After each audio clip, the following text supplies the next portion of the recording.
That's James Gordon.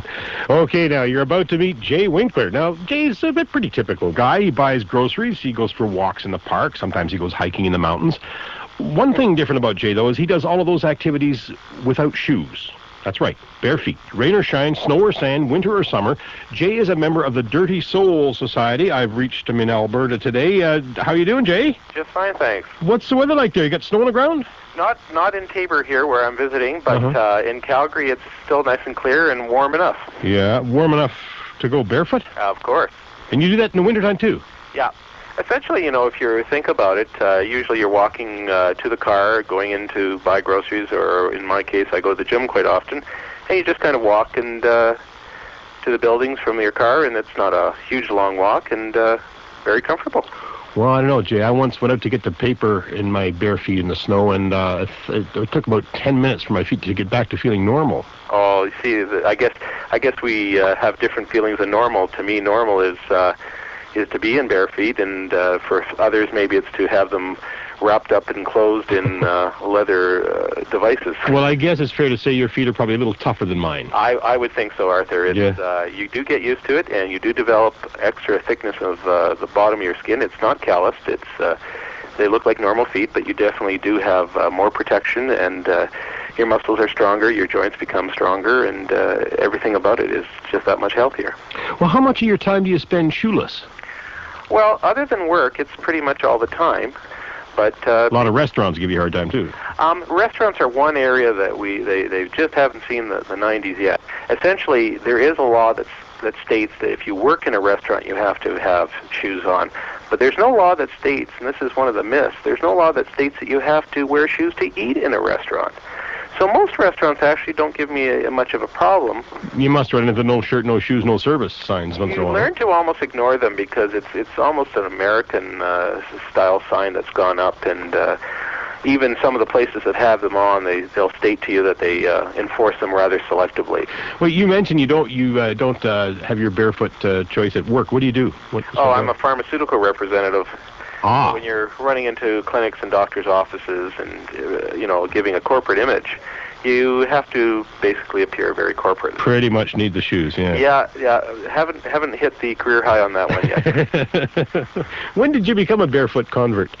Oh, it'd be a few years ago. I started getting into folk dancing. My wife lives to folk dance, and we were dancing on these beautiful wooden sprung dance floors, and I just took my shoes off naturally, thinking this is the way to do it, and I just absolutely love it. So I started doing it there, and then my cousin, Ron, he sent me the Dirty Soul Society page, and it was for people that just basically like to go in a shoeless lifestyle.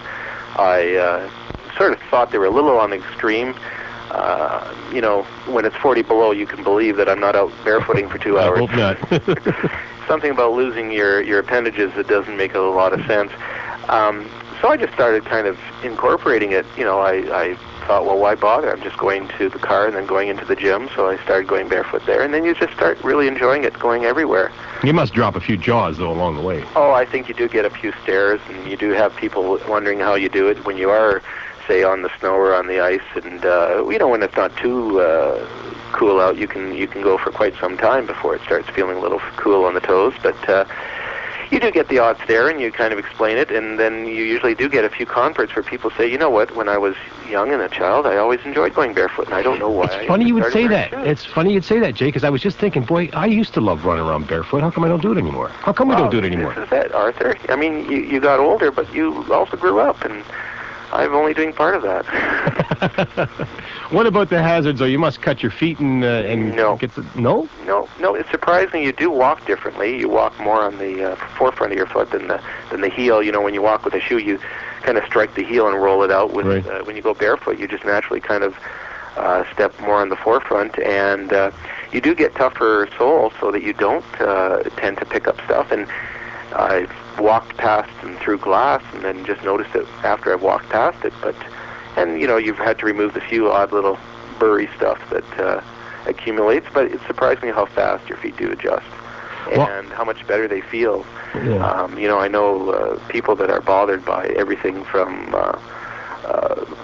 fungal infections to smelly feet or those type of problems that involve anaerobic environments are not bothered when you go barefoot. Because, of course, when you take your socks off, fungal infections need a warm, moist environment. You don't get that in barefoot. You get a lot of air. You get a lot of freedom. Your joints feel better. Your toes aren't crushed and squeezed into confinements, and it's just that much more comfortable. I bet you one thing, though. I bet you when you have to put shoes on, it must be real torture for you.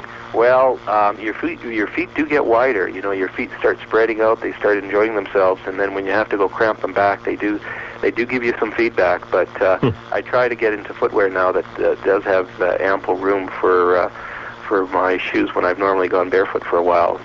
As you were talking, Jay, I was visualizing going outside, taking my shoes off, and going for a walk in Stanley Park, and then I thought of the really downside of that. Lots of Canada geese. You've got the goose dew rather than the grass, the dew of the grass. It's surprising though. Regardless of what you step on, if it doesn't go through you, it's like if you were to step it within your shoe. It comes off, it washes off. There's no problems there. Yeah, but Jay, it goes between your toes. Oh, big deal. So you wash them off. I mean, just like any other body part. I mean, I can only think of what you've had to handle all your life, too, Arthur. After a while, you wash your hands after that. Hey, I just thought of the one thing that's wrong. I bet you're a lousy tap dancer. You want to know something? I'm a much quieter tap dancer. You won't admit to anything. Well, I think the whole thing is it's whatever makes you most comfortable. I would like to put if anyone wants to see my philosophy more, they can go to my webpage. It's simply i.am/barefootj. I am Barefoot J. I get it. i.am/barefootj, and they can sign the guest book or go on to other links like the Dirty Social Society, and there's also a good text on the Case for Bare Feet. Or if they really wanted to support you, they could just take their shoes off right now. You bet. I'm doing that as I talk to you. Bless your heart, Arthur. Thanks a lot, Jay. You bet. Bye-bye for now. That's Jay Winkler. He's a member of the Dirty Soul Society, and that's his outer soul, by the way, not the inner one.